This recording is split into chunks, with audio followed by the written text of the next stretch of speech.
Ce couple de trentenaires a ainsi ses habitudes le dimanche après-midi. On va voir si on peut le choper. Bon, bah, je me fais un thé et puis on y va. Du thé pour madame, une tarte aux poires maison et un café pour monsieur.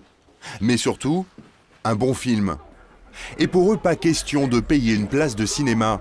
Ils se connectent sur un des nombreux sites pirates dédiés au téléchargement illégal. La plupart du temps, ces sites sont installés à l'étranger.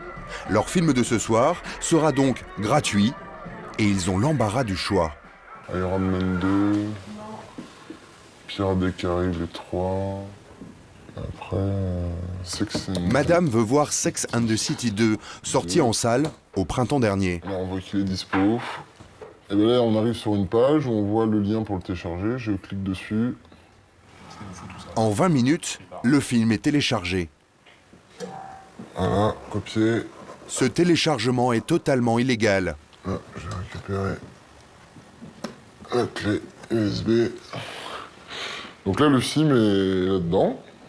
Et ils peuvent ensuite le regarder dans de très bonnes conditions sur leur écran plat. C'est un délit, du vol, mais ça n'a pas l'air de leur poser un problème. Et maintenant, vous, ça ne vous dérange pas de regarder des films téléchargés ou vous ne pensez même plus Non, ça fait tellement longtemps et c'est tellement une habitude que non, ça me pose aucun problème et aucun scrupule.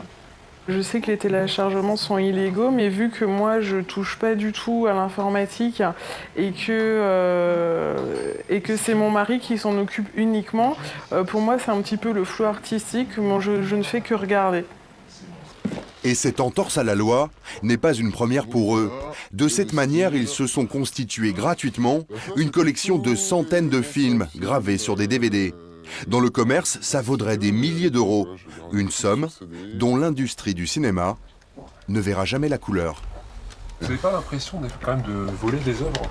À l'époque, nos parents, ils ont enregistré les films sur cassette vidéo et puis ils faisaient des copies de cassette vidéo, quoi. Ça a toujours existé, hein.